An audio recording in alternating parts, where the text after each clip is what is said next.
I'm Sarah Mitchell, 32, stepping into the family party at the Waldorf Astoria, New York. My pulse racing. My sister, her smile sharp, shoves a bucket and rag into my hands. "You're just a toilet cleaner now," she hisses, pushing me toward the restroom as guests smirk. I clench my jaw, forcing a smile. Suddenly, a Pentagon official, posture rigid, strides through the crowd. "It's an honor to meet you, Senior Agent Ma'am," she declares, voice cutting like a blade. The room freezes. My sister's face pales, the bucket slipping from her grip, clattering to the floor. Ever been humiliated by your own family? Smash that subscribe button and share your story in the comments. Let's talk about rising above. 8 years ago, at 24, I walked away from Mitchell Defense Solutions, the family empire built on Pentagon contracts and ruthless ambition. My mom, Catherine, had spent my childhood grooming me to take the helm, her voice sharp, with plans for me to secure billion-dollar deals. "You're our future," she'd say, her gaze cutting like a knife. My dad, Robert, offered rare nods of approval, each one a treasure I'd fought for. My sister Jennifer, 3 years older, hovered in the shadows, ready to steal my spot. But their world of boardrooms and power games wasn't mine. I wanted to serve my country, not their profits. So I applied to the Defense Intelligence Agency, choosing a path of purpose over their penthouse. The day I told them, I stood in our family's sleek Manhattan living room, heart pounding but voice steady. "I'm joining DIA," I declared. Mom's face twisted into a scowl. "You're tossing our legacy for a government job," she hissed, her words like venom. Dad turned to the window, his silence heavier than her anger. Jennifer leaned against the wall, a smug grin spreading. "She's not built for this, Mom. Let her go." That moment severed us. They cut me off, no calls, no letters, no trace of the daughter they'd raised. I was alone, but I was free. At DIA, I built a new life from scratch. Starting as a junior analyst, I spent nights decoding encrypted files, my eyes burning from the screen. By 28, I was leading cybersecurity audits, spotting flaws that could cripple defense systems. Now at 32, I'm a senior agent trusted with missions that save lives. Every cracked code, every exposed breach buried the sting of that day. Mom's scorn, Dad's silence, Jennifer's smirk. They haunted me, but I channeled the pain into my work. I wasn't just good, I was relentless. Last week, my boss, Colonel Hayes, called me into his office at DIA headquarters, his voice gruff as gravel cut through the hum of phones. "Mitchell Defense Solutions is bidding on a $2 billion Pentagon contract. Their systems got red flags, glitches, maybe worse. You're our best auditor. Get in there and dig up the truth." I nodded, my chest tightening. This wasn't just a job. It was my family's company. I knew what I'd face: Mom's manipulative charm, Dad's cold distance, Jennifer's gloating as the heir apparent. But this wasn't about them. Lives hung on a secure system, and I wouldn't let personal history cloud my duty. The night before the party, I sat in my hotel room, laptop open to the company's filings. The documents were a mess. Vague budgets, rushed deadlines, subcontractors with murky records. My instincts screamed trouble, the kind that could tank a contract or endanger national security. I flashed back to my first big DIA case, auditing a contractor in Virginia. I'd found a hidden backdoor in their code left by a sloppy programmer. It took 3 sleepless days, but I saved a $500 million deal from collapse. This felt bigger, uglier. If Mitchell Defense Solutions was cutting corners, I'd expose it no matter the cost. Mom's face flashed in my mind, her relentless drive, her vision of me as her puppet, not a person with my own dreams. Dad's fleeting smiles, always for Jennifer's triumphs, never mine. Jennifer, the golden child, basking in their favor while I scrapped for crumbs. They'd made their choice 8 years ago, and I'd made mine. Returning to their world now, I felt the weight of those years, not as anger, but as clarity. I wasn't here to fix old wounds or win their approval. I was here to do my job. My phone buzzed with a DIA alert: the Pentagon needed answers by Monday. 2 days to audit the system, uncover any flaws, and report back. I knew Mom would try to pull me back into her plans, Dad would ignore me, and Jennifer would flaunt her power. But they couldn't sway me. I'd faced tougher challenges, encrypted networks, hostile contractors, high-stakes deadlines. This was just another mission. I shut my laptop, my resolve like iron. Mitchell Defense Solutions wasn't just a family business. It was a potential threat to national security. If their system was compromised, I'd find it. If they were hiding something, I'd drag it into the light. I was a DIA senior agent here to protect my country, not their legacy. I walked into the Waldorf Astoria's grand ballroom, my heels clicking against the polished floor, my DIA badge tucked away in my purse. The chatter of elite guests, defense contractors, politicians, and old money filled the air. My dad Robert stood near the bar, his suit crisp, his face a mask of authority. He caught my eye, then looked away as if I were a stranger. "Sarah, grab a tray," he said, voice flat, pointing to a stack of drink trays. I bit back a retort, picked up a tray, and started weaving through the crowd, balancing champagne flutes while dodging judgmental glances. My mom, Catherine, hovered near the stage, her elegant dress screaming power. She beckoned me over, her smile tight. "Clean up those spilled glasses," she whispered, nodding toward a table littered with empty flutes. "Don't embarrass us." I nodded. My jaw clenched and grabbed a rag, wiping down the table as guests whispered behind their hands. I wasn't their daughter tonight, just hired help. My sister Jennifer took the stage, her voice smooth as she addressed the room. "Mitchell Defense Solutions is proud to lead the future of national security," she declared, her smile radiant. "Our system will secure a $2 billion Pentagon contract, setting a new standard." The crowd clapped, impressed by her confidence. A contractor in a sharp suit raised his glass. "Jennifer, how's the system handling real-time threats?" he asked. Jennifer's smile faltered, her eyes darting to Dad. "It's cutting edge," she said, voice vague. "We're finalizing details." I paused, rag in hand, noting her dodge. Another guest pressed, "What about encryption protocols?" Jennifer laughed too loud. "All under control," she said, pivoting to a toast. I narrowed my eyes. She was hiding something. As I carried a tray of drinks, Mom pulled me aside, her grip tight on my arm. "You're making a fool of yourself, Sarah," she hissed loud enough for nearby guests to hear.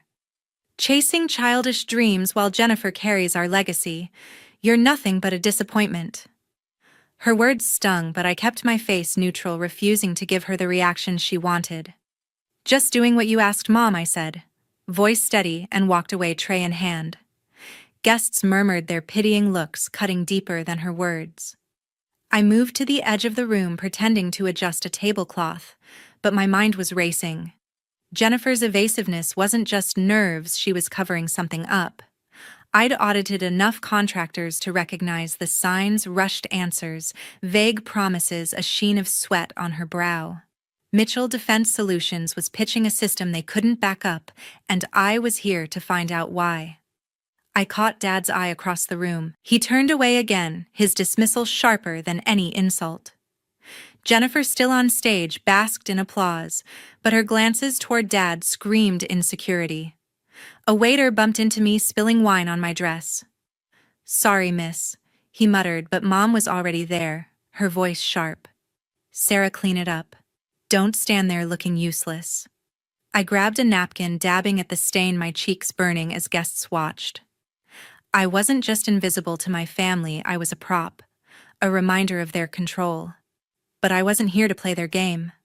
I was here to do my job, and Jennifer's dodgy answers were my first clue. I slipped to a quiet corner, setting down the tray. A guest, an older man in a military uniform, approached. "You're with Mitchell Defense?" he asked, eyeing my stained dress. I shook my head, keeping my voice low. "Just helping out." He nodded, unaware of my real role. I watched Jennifer work the crowd, her charm masking her unease. She avoided another technical question, redirecting with a joke. My gut twisted. The system was flawed, and she knew it. This wasn't just a family party, it was a stage for their lies, and I was the only one looking for the truth. As the night wore on, I kept moving, serving drinks, clearing tables, all while listening. Every dodged question, every nervous glance from Jennifer added to my suspicions.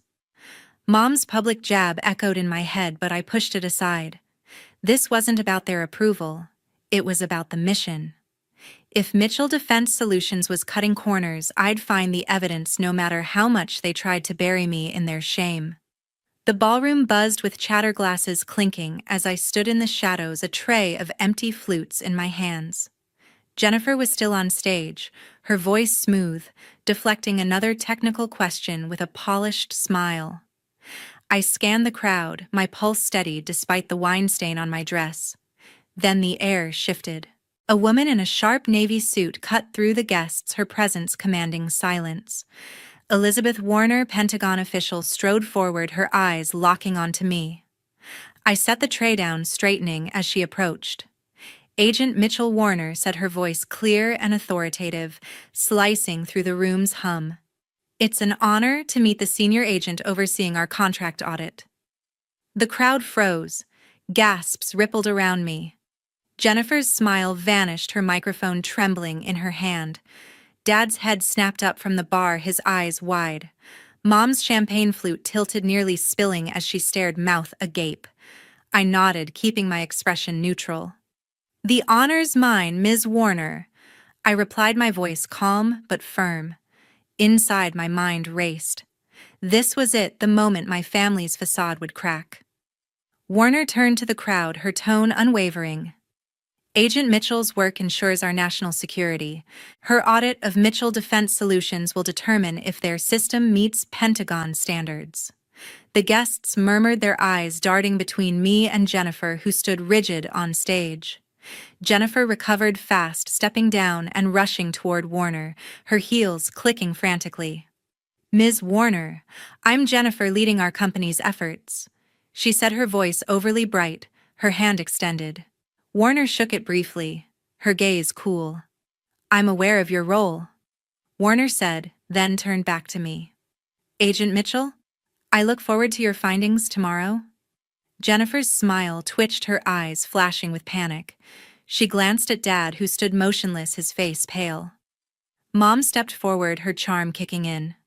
"Ms. Warner, we're so proud of our company's work," she said, her voice syrupy, ignoring me entirely. I stayed silent, observing every move. Jennifer's quick recovery screamed desperation. She was hiding something, and Warner's presence rattled her. Dad's stillness wasn't his usual dismissal. It was fear. Mom's forced smile couldn't mask her unease. I'd audited enough contractors to know the signs of a cover-up: nervous glances, over-eager charm, a rush to redirect. Warner's public acknowledgement had just blown their carefully curated image apart. A guest, a gray-haired CEO, approached Warner. "So Agent Mitchell's running the audit?" he asked, eyeing me with new respect. Warner nodded. "She's one of DIA's best. Her report will decide the contract's fate." Jennifer laughed, too shrill, cutting in. "We're fully prepared, Ms. Warner. Our system's flawless." Her eyes flicked to me, sharp with warning. I met her gaze, unflinching. She wasn't fooling me. Those dodged questions from earlier weren't just nerves, they were cracks in her story. Mom pulled Warner aside, offering a tour of the company's display booth. "Let me show you our vision," she said, her arm looping through Warner's. Warner politely declined, her focus still on me. "I'm here to discuss the audit, not displays," she said, her tone clipped. Mom's face tightened, her charm faltering. Dad finally moved, approaching Warner with a forced grin. "We're thrilled to have Agent Mitchell's expertise," he said, his voice strained, avoiding my eyes. The lie was blatant. He hadn't known my role until now. I kept my composure, my hands steady as I picked up the tray again, blending back into the crowd. But my mind was sharp, cataloging every detail: Jennifer's panicked glance at Dad, Mom's desperate pivot, Dad's sudden deference. They weren't just shocked, they were scared. Mitchell Defense Solutions was hiding something big, and Warner's arrival had exposed their vulnerability. I caught Jennifer whispering to Dad, her gestures frantic. She thought she could charm her way out, but Warner wasn't here for flattery. As Warner walked away, guests swarmed me, their questions piling up. "You're with DIA," one asked. "How long have you been auditing?" another pressed. I deflected with a smile. "Just here to do my job," I said, slipping through the crowd. Jennifer watched me, her face a mix of fury and fear. She knew I was onto her, and I knew this night was only the beginning. My audit tomorrow would uncover the truth, no matter how hard they tried to bury it. I stepped into the glass-walled headquarters of Mitchell Defense Solutions in Manhattan, my laptop bag slung over my shoulder, my DIA badge clipped to my jacket. The Sunday morning air was crisp, but my focus was sharper. Yesterday's party had confirmed my suspicions. Jennifer was hiding something, and I was here to uncover it. I was led to a secure server room by Thomas Reed, a technician in his late 20s, his ID badge swinging as he walked. "Agent Mitchell, this way," he said, his voice low, almost nervous. I nodded, scanning the sleek corridors, my mind on the $2 billion Pentagon contract riding on this audit. Thomas unlocked the server room, a hum of machines greeting us. "This is the core of our defense system," he said, gesturing to rows of blinking servers. I set up my laptop, pulling up the system's code. "Let's start with the encryption protocols." I said, my fingers flying over the keys. Lines of code scrolled past, and within minutes I spotted the first red flag, a weak encryption key easily exploitable. "This is amateur," I muttered. Thomas shifted uncomfortably. "That's recent." Jennifer Mitchell pushed for a faster rollout. I raised an eyebrow. "Faster how?" I asked. Thomas hesitated, glancing at the door. "She cut testing phases," he admitted, his voice barely above a whisper. "Said we had to beat competitors to the Pentagon bid." I leaned back, my gut twisting. A rushed system was a vulnerable one, and vulnerabilities in a defense contract could cost lives. I dug deeper, running diagnostics. The system's firewall had gaps, leaving it open to external attacks. "This could let hackers waltz in," I said, pointing at the screen. Thomas nodded, his face pale. I tried to warn her, but she wouldn't listen. As I traced the code, I found something worse, a hidden subroutine routing data to an offshore server. My pulse quickened. "Thomas, what's this?" I asked, zooming in on the code. He leaned over, his eyes widening. "That's not ours," he said, voice tight. "It's sending encrypted files to an IP in Eastern Europe." I cross-checked the logs. Millions of dollars worth of classified data had been siphoned off over months, tied to shell companies. This wasn't just a flaw. It was deliberate, illegal, and dangerous. "Jennifer approved this code?" I asked, my voice steady but cold. Thomas swallowed hard. "She signed off on every update," he said. "Told us to prioritize speed over everything else." I clenched my jaw, piecing it together. Jennifer Mitchell, desperate to secure the contract, had greenlit a system riddled with holes and tied to illicit deals. My family's company wasn't just incompetent, it was complicit. I pulled up financial records linked to the system's subcontractors. One name kept appearing, a firm called Novex Solutions, based in a tax haven. "Thomas, who hired Novex?" I asked. He shifted, avoiding my eyes. "Jennifer brought them on. Said they were cost-effective." I snorted. Cost-effective for funneling millions to offshore accounts, maybe. The records showed payments of $10 million to Novex disguised as consulting fees. My stomach churned. This was bigger than a bad system, it was a betrayal of national security. I saved screenshots of the code and logs, my hands steady despite the anger simmering inside. "Thomas, you knew about this?" I asked, my tone sharp. He shook his head quickly. "Not the offshore stuff. I just followed orders. Jennifer said it was all cleared." His voice cracked, and I believed him. He was a cog in their machine, not the mastermind. The server room door buzzed, and a security guard poked his head in. "Agent Mitchell Mins, Jennifer Mitchell wants to see you upstairs," he said. I closed my laptop, my resolve hardening. Jennifer must have heard I was here. She'd try to charm or intimidate me, but I wasn't the sister she could push around anymore. "Tell her I'll be there when I'm done," I said, my voice firm. The guard nodded and left. I turned back to Thomas. Copy everything to this drive, I said, handing him a secure USB. Every log, every transaction. He took it, his hands shaking. This could ruin the company, he whispered. I met his eyes. If it's dirty, it deserves to fall. My mission wasn't about saving Mitchell Defense Solutions, it was about protecting my country. Jennifer's reckless ambition had put lives at risk, and I was going to prove it. As Thomas copied the files, I prepared for the next step. Tomorrow's boardroom meeting would be my chance to confront Jennifer, Dad, and Mom with the evidence. They thought they could bury their secrets, but I was digging them up piece by damning piece. I stood at the head of the conference table in Mitchell Defense Solutions' sleek Manhattan boardroom, my laptop open, the USB drive from yesterday's audit in my pocket. The Monday morning meeting was packed. Elizabeth Warner sat across from me, her navy suit crisp, her gaze steady. Dad sat at the table's far end, his face unreadable, fingers drumming silently. Mom was beside him, her lips a tight line, her eyes flicking between me and Warner.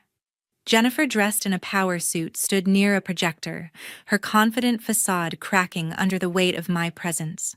My evidence, screenshots of weak encryption, firewall gaps, and offshore data transfers, was ready to change everything. Warner nodded at me. Agent Mitchell, your findings? She asked, her voice cutting through the room's tension. I took a breath, projecting my screen onto the wall. Mitchell Defense Solutions system is critically flawed. I began, my voice steady. The encryption keys are weak, easily breached by a basic attack. The firewall has gaps that could allow hackers to access classified data. Worse, I found a subroutine routing sensitive information to an offshore server in Eastern Europe, tied to payments of $10 million to a shell company, Novex Solutions. The room went silent. Jennifer's face paled, her hands gripping the projector. That's absurd, she snapped, her voice too loud. Our system is secure. Agent Mitchell must be mistaken. I met her eyes, unflinching. The logs don't lie. Jennifer Mitchell, I said, pulling up the data trail. You signed off on every update, including the subroutine. Novex was your hire. Warner leaned forward, her expression grim. These are serious allegations, she said. If true, they're a breach of national security. Mom jumped in, her voice sharp. Sarah, how dare you attack your own family? She said, her words dripping with venom. This is betrayal, pure and simple. You're tearing down everything we've built. I kept my gaze on Warner, ignoring Mom's jab. My duty is to the truth, I said. This system as it stands endangers lives. The Pentagon deserves to know. Warner nodded, her eyes narrowing at Jennifer. Effective immediately, the contract is on hold, pending a full investigation, she declared. Dad's fingers stopped drumming, his jaw tight. Jennifer's eyes darted to him, pleading. Jennifer tried to recover, stepping toward Warner. Ms. Warner, this is a misunderstanding, she said, her voice trembling. We can fix any issues.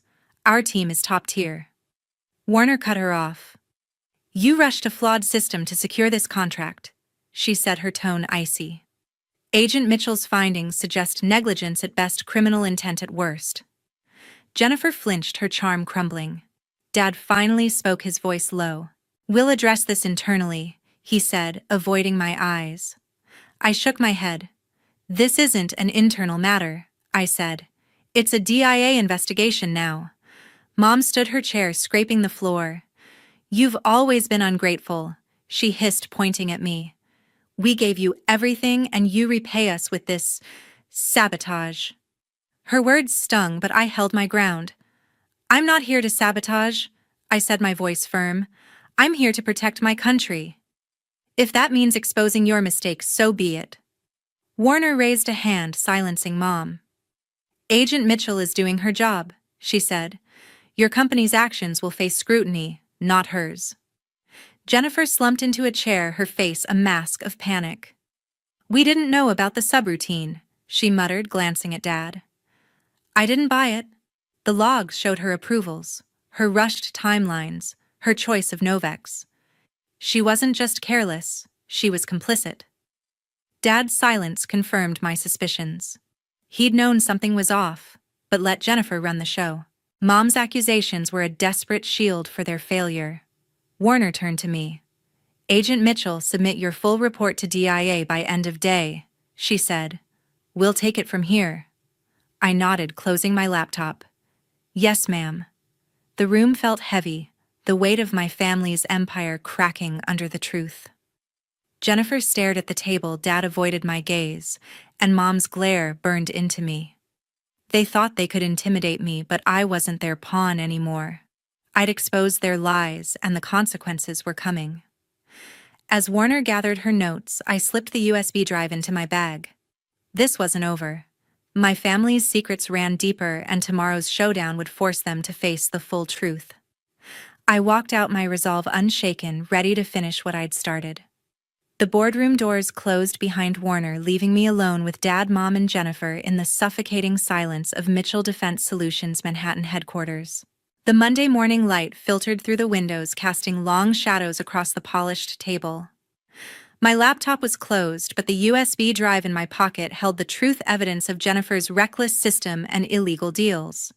Dad stood by the window, his back to me, his shoulders tense. Mom sat rigidly, her eyes burning with fury. Jennifer paced near the projector, her confident mask gone, replaced by a nervous twitch. This wasn't just about the contract anymore. It was about the lies they'd all buried. I broke the silence, my voice steady. "You knew," I said, looking at Dad. "You knew about Jennifer's deals with Novex Solutions, didn't you, Dad?" His head snapped around, his eyes narrowing, but he didn't answer. I turned to Mom. "And you, Catherine, you covered for her to protect the company." Mom's face twisted, her voice sharp. "Don't you dare call me that," she snapped. "You're no daughter of ours, throwing accusations to ruin us." Jennifer stopped pacing, her hands clenched. "You're out of line, Sarah," she said, her voice shaking. "You don't understand how this business works." I stepped closer, my gaze locked on hers. "I understand enough, Jennifer Mitchell," I said. "You approved a system full of holes, rushed it to win a contract, and funneled millions to a shell company. I have the logs. You weren't just sloppy, you were complicit." Jennifer's face drained of color, her eyes darting to Dad for rescue. Dad finally spoke, his voice low but heavy. "Sarah, this isn't your place," he said, still avoiding my eyes. "We handle our own problems." I shook my head, my chest tightening. "Not when those problems risk lives, Robert," I said, his name cutting through the air. "You let Jennifer run this scam, and you did nothing." His jaw clenched, but he stayed silent, his authority crumbling under the weight of my words. Mom stood her chair, scraping loudly. "You ungrateful child," she hissed, pointing at me. "We built this empire for you, and you tear it down out of spite." Her words hit like a slap, but I held my ground. "This isn't spite, Catherine," I said, my voice cold. "This is justice. You knew about the offshore transfers and let them happen. You chose profit over integrity." Mom flinched, her hands trembling, but she didn't deny it. The truth was too heavy to dodge. Jennifer tried to interrupt, her voice desperate. "We didn't know it was illegal," she said, her eyes wide. "Novex was a trusted partner." I pulled the USB drive from my pocket, holding it up. "Trusted," I said, my tone sharp. "You signed off on every payment, every code update. You knew the system was flawed, and you pushed it anyway." Jennifer shrank back, her excuses dissolving. I turned to Dad, my voice softening for a moment. "Dad, you could have stopped this. Why didn't you?" He looked away, his silence louder than any confession. The room felt smaller, the air thick with their guilt. I'd spent years chasing their approval, but now I saw them clearly. Robert and Catherine, architects of a crumbling legacy, and Jennifer, their chosen heir, drowning in her own ambition. "I won't cover for you," I said, my voice firm. "The DIA will have my report by tonight, and the truth will come out." Mom's eyes flashed with rage. "You'll destroy us," she said. "You'll destroy your own family." I shook my head. "You destroyed yourselves," I said. "I'm just the one holding the mirror." Jennifer sank into a chair, her hands covering her face. "You don't get it," she muttered. We had to win that contract. Her voice broke, but I felt no pity. She'd chosen this path and Dad and Mom had paved it for her. Dad finally met my eyes, his face etched with something close to regret. "Sarah," he said, his voice barely audible, "this wasn't supposed to happen." I nodded, my resolve unshaken. "But it did, Robert," I said. "And I'm finishing it." I turned to leave the USB drive heavy in my hand. This wasn't the family I'd once fought to belong to. They'd made their choices, and I'd made mine. The door clicked shut behind me, their voices fading as I walked away, ready to face whatever came next. The truth was out, and no amount of their anger could bury it again. The elevator doors slid open and I stepped into the quiet hallway of Mitchell Defense Solutions' Manhattan headquarters, the weight of yesterday's boardroom showdown still lingering. It was late Monday afternoon, and the USB drive in my pocket held the final report I'd prepared for the DIA, every damning detail of Jennifer's flawed system and illegal deals with Novex Solutions. I was headed to my car when I heard her voice behind me. "Sarah, wait."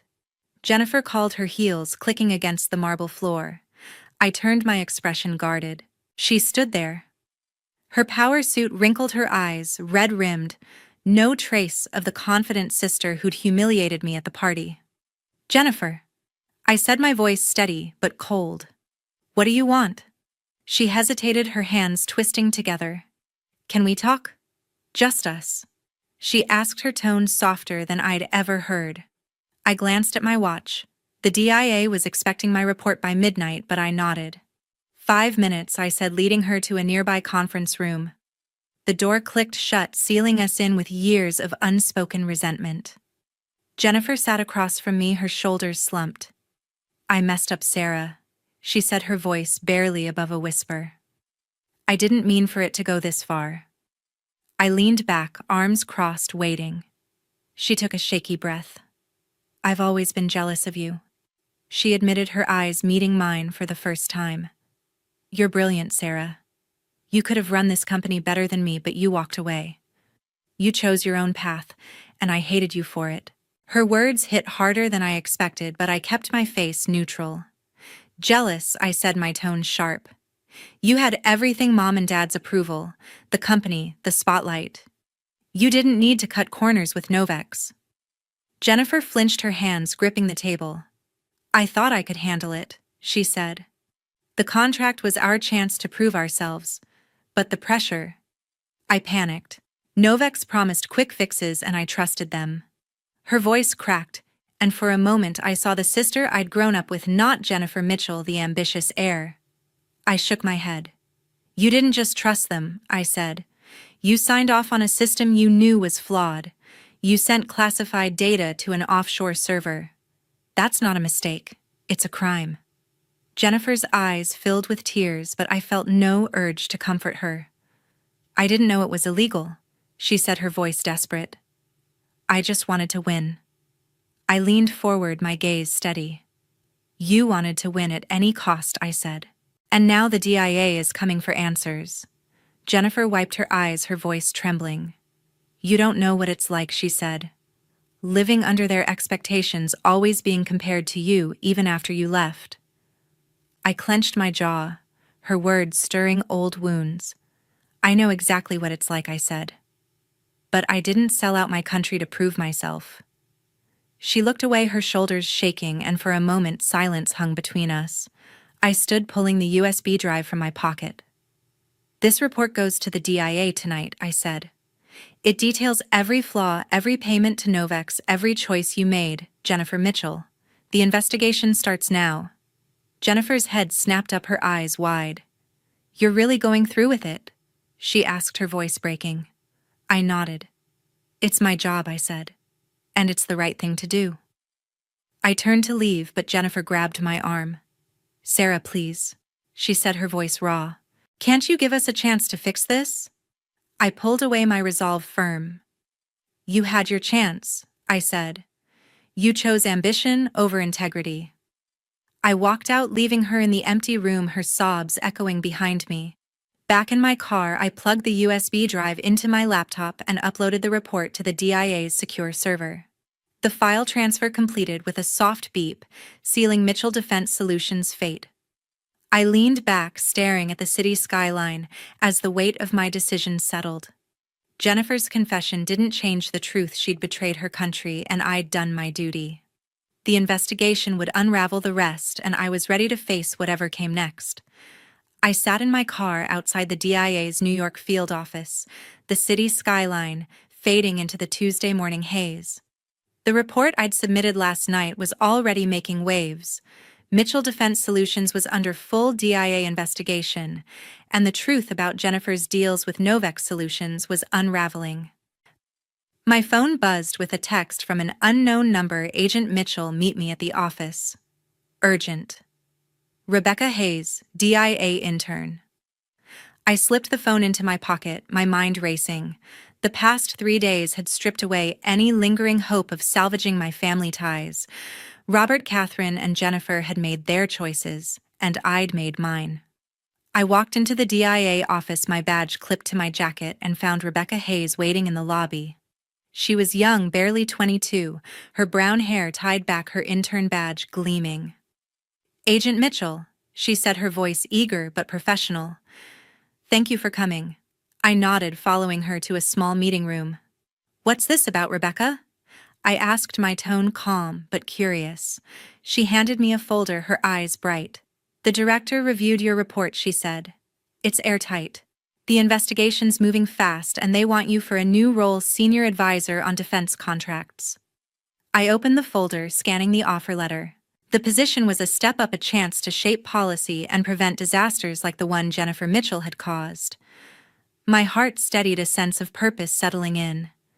This is unexpected, I said, meeting Rebecca's gaze. She smiled. You earned it, she said. Your work exposed a major breach. The director trusts you to keep contractors honest. I nodded, signing the acceptance form. Tell the director I'm in, I said. Rebecca beamed, taking the folder. You won't regret this. Agent Mitchell, she said, heading out. Alone in the room, I leaned back, my thoughts drifting to Robert, Catherine, and Jennifer. I'd spent years chasing their approval, enduring their dismissal, their betrayal. Robert had let Jennifer's ambition run unchecked, Catherine had shielded her, and Jennifer had gambled with national security. Cutting them out wasn't easy, but it was necessary. They weren't my family anymore, not in the way that mattered. I'd chosen my path, one built on truth, not their lies. My phone buzzed again, this time with an email from the DIA confirming the investigation's scope. Jennifer Mitchell's name was listed alongside Novex Solutions with charges pending. Robert and Catherine weren't named yet, but their roles would come to light. I closed the email, feeling no satisfaction, only resolve. The truth had a way of breaking things apart, but it also cleared the way for something better. I stepped outside the city's hum, a quiet backdrop to my thoughts. I'd walked away from Mitchell Defense Solutions 8 years ago, choosing my own life over their empire. That choice had led me here, free, unbroken, and stronger than they'd ever expected. I wasn't just Agent Mitchell. I was Sarah, standing for what was right, no matter the cost. To anyone watching, I'd say this: living true to yourself and standing for justice outweighs toxic family ties. Blood doesn't bind you to people who tear you down. It's hard to let go, but when you do, you find your own strength. I did, and I'm not looking back. Thank you for following my story. If it hit home, smash that subscribe button and drop a comment below. Have you ever had to walk away from toxic ties to stand up for what's right? Let's talk about it. Your stories keep this channel alive, so share them and let's keep rising above together. Plastic table, a fan that barely worked, at my parents' anniversary party. And when I asked my dad why, he didn't blink. It's just for extended family. Extended family. Everyone else was seated inside. Warm lighting, music, catered plates. Even my cousin Mark was there, the same cousin who once stole money from their safe. He was inside, laughing, toasting. I was in the garage, like clutter, like something they didn't want to show the guests. My name is Selena, and from wherever you're watching this video, stay with me, because sometimes the most beautiful kind of revenge, is the one that's so silent it echoes. I didn't make a scene. Not right away.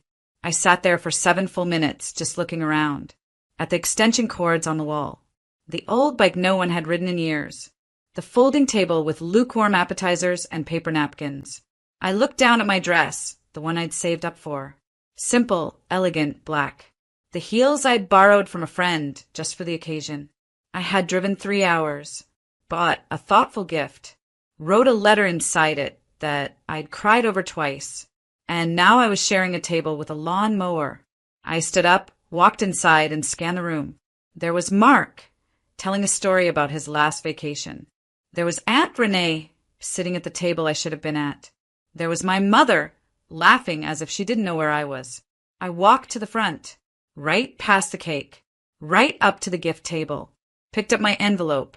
Quietly, intentionally, my father saw me, his eyebrows raised. "Selena, what are you doing?" I looked right at him, extending the respect you gave me. Then I turned, held up the envelope, and said, loud enough for the room to hear, "Extend this."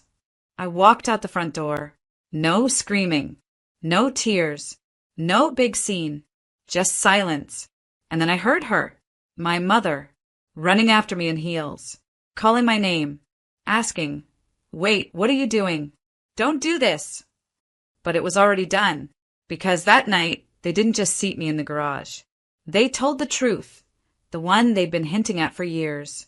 And I finally listened, but they had no idea what I'd been preparing all along. And what happened next would strip them of the one thing they valued more than reputation. Control. I was always the good one, the helper, the polite one, the one who didn't ask for much. If Mark got caught shoplifting, I was the one they sent to keep him company while he cried in the car. If my older sister threw a fit during dinner, I was the one who cleaned the table and quietly packed up leftovers while everyone pretended nothing happened. Being useful became my only currency, but being visible, that was never allowed. When I got into university on a partial scholarship, my dad barely looked up from his laptop. "That's great, but let's not brag. Your cousin Daniel got a full ride." When I landed my first job, an entry-level admin position with a nonprofit I loved, my mom asked, "Will that even cover rent?" They didn't mean to be cruel. At least, that's what I used to tell myself. They were just selective with their attention, selective with their praise, selective with who they brought forward when company came over. It was always the same people, the cousin who lied, the uncle who drank, the sister who dropped out and moved back home. They all got second chances. They all got seats at the table. Me, I got duties. Help set the table, Selena. Run to the store, Selena. Can you pick up Mark from the station? The worst part? I kept saying yes, because somewhere inside, I believed if I kept being helpful, they'd eventually see me, eventually choose me. But what happened at that anniversary party? That was my breaking point. Not because of the garage, but because when I looked through the window from the outside, I saw my family laughing like I wasn't missing, like they hadn't noticed I was gone. That's when I realized I wasn't just excluded. I was optional, replaceable, easily boxed away when I didn't fit the image they wanted to display. And in that moment, standing on the front lawn in borrowed heels, envelope clutched in one hand and 27 years of swallowed pride in the other, I made a decision.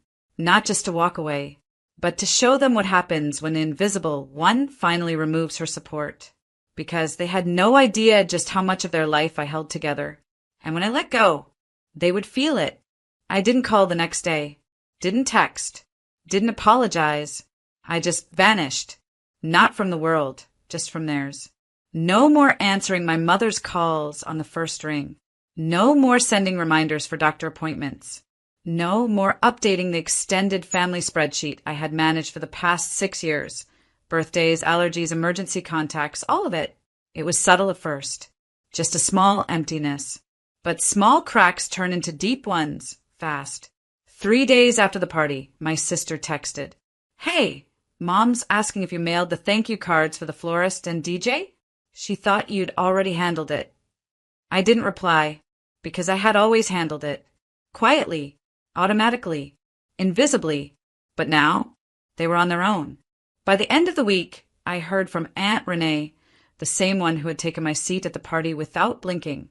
"Hi, sweetheart. Your mom said you were upset? She didn't mean to offend you. It was just a mix-up with the seating." A mix-up? Funny how the only mix-ups always happen to me. The gift envelope was never mentioned. They didn't ask what was inside. A generous check and a handwritten letter with every memory I had of their marriage. Every time I saw them love each other in ways they didn't see themselves. They didn't ask because they assumed they were still entitled to it. My father left a voicemail on day 9. "Selena, I know you're upset, but this little tantrum? It's making things harder for everyone. Just call your mother and sort it out." Tantrum. That was the word. Because in his world, the only reason a woman ever stands up for herself is emotion. Not boundaries. Not hurt. Not a lifetime of being overlooked. Just drama. That message? I saved it, not to keep the pain, but to remind myself why I left. Then came the mistake. My mother tried to host a small brunch with her charity friends. A post-party thank you. She assumed I'd scheduled the catering. She assumed I'd sent the invites. Confirmed the guest list. Coordinated with the florist. She even texted me, "Make sure they bring lilies. You know I hate roses." I left it on read. The day of the brunch? Nothing arrived. The guests stood in a half-decorated backyard. No food. No drinks. No music. Just embarrassment. And still, she didn't say the words I was waiting for. Not, "I'm sorry." Not, "We need you." Not, "We were wrong." Just this, "I thought you'd take the high road, Selena." But here's what she didn't understand. I was on the high road. I just stopped carrying their load with me. I didn't want revenge. Not the movie kind. Not the screaming, flipping tables, burn it all down kind. I wanted truth. I wanted them to see the machine they'd built and how much of it only ran because I turned the gears in the background. So I started with the family fund. A long time ago, my parents opened a joint savings account for family emergencies. Nothing formal, just something to cover last-minute plane tickets, urgent expenses, birthdays no one budgeted for. They let everyone use it, as long as it went through me. I'd been tracking it for years. I had login access, monthly reports, even the tax statements they forgot I prepared every April. They never noticed it was my name on the backup authorization form. They just assumed I'd always manage it, like the polite daughter I was trained to be. That same week, I requested my removal. Quietly, formally, legally. I also sent a courtesy notice to the bank, flagging inconsistencies I'd long kept quiet about. Duplicate reimbursements, unexplained withdrawals, even a cash transfer to my cousin Mark. Yes, the same one who stole from them years ago. Nothing criminal, just sloppy. They'd been too comfortable for too long. Next, I contacted my cousin Dahlia, the only one who ever sat with me in the kitchen while the real guests laughed in the next room. She's a graphic designer now. Brilliant. Underpaid. I offered her a project, one I'd been planning for months but never had the nerve to start. A community blog. Small. Focused on quiet family estrangement. Stories from people like me. People who weren't kicked out violently, just gently set aside until they disappeared. We called it The Spare Chair. Dahlia designed the logo. I wrote the first piece. We didn't name names, but anyone who knew my parents would know exactly who that first story was about. And finally, I pulled the thread they never thought I'd touch. The anniversary photos. A distant cousin had taken them. I had offered to coordinate the photographer. In return, he'd given me full access to the folder. I downloaded everything. Every picture of everyone. Except me. Because I wasn't in them. Not even one. But the captions they wrote online said, "So grateful to have our whole family together. A perfect day." So I emailed the photographer. Asked him to take the gallery down. He agreed and added a line I'll never forget. They said it was a family portrait. But it looked like something was missing. Exactly. Something was. And they were finally starting to feel it. They didn't notice the collapse all at once. It came in fragments. A brunch canceled. A fund frozen. A gallery gone. But the moment that really hit? The night of the follow-up celebration dinner. the one my mother planned to repair our image with her friends. The florist didn't show. The menu was wrong. One of the guests canceled, citing confusion around the event's coordination. Why? Because for years that had all gone through me. I wasn't invited this time, obviously, but I still got photos from Dahlia, who had a friend working the event. My mother looked tired. My father? Distracted, like a man realizing the stage manager quit in the middle of the performance. 2 days later, I received a text from my mother. I wish you'd reconsider all this. Family doesn't treat each other this way, especially over something so small. Small, being seated in the garage like an afterthought, having your gift taken off the table, hearing your own father say extended family while your thief of a cousin sat front row. That wasn't small. That was pattern. A pattern I had finally broken. Then the photos vanished from their Facebook albums. The ones labeled Perfect Night and Grateful for a Whole Family. Gone. Not replaced. Just quietly deleted. Like removing the evidence would erase the truth. They didn't know I'd already backed them up. Because I wasn't trying to destroy their story. I was documenting mine. That same week, I published my third post on the spare chair. It was titled, "The Day I Stopped Apologizing for Taking Up Space." No names, no spite, just truth. The post went semi-viral in family forums and quiet corners of the internet. It was shared by therapists, grief coaches, adult children who had sat through one too many dinners in silence. And at the very bottom, I left this. Sometimes it's not the shouting that breaks you. It's the smile across the table while they ignore your empty plate. My inbox flooded, not with hate, with recognition. You wrote what I've never been able to say out loud. I thought I was the only one. Thank you, thank you, thank you. But one email stood out. It was from a woman in her 50s. They sat me next to the coat rack at my own sister's wedding.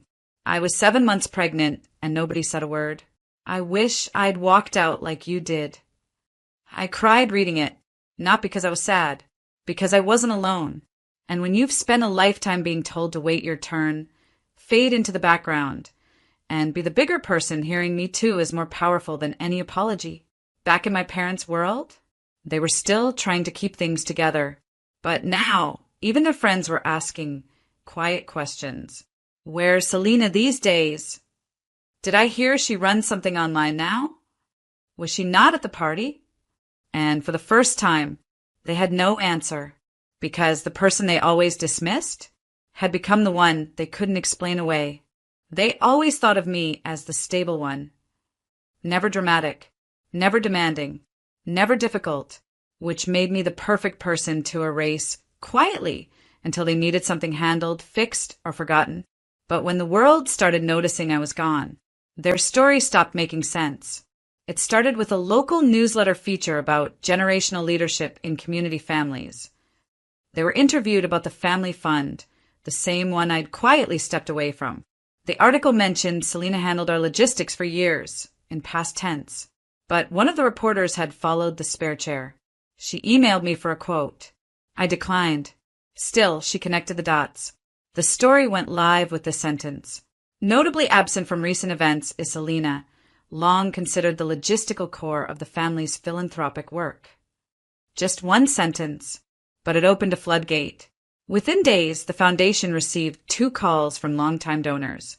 Not angry, just curious. We were under the impression Selena still coordinated programs. Has that changed? Why is her name not on any of the upcoming campaigns? They didn't have an answer, because for years they never needed one. I was just the daughter in the background. Now the background was missing, and people noticed.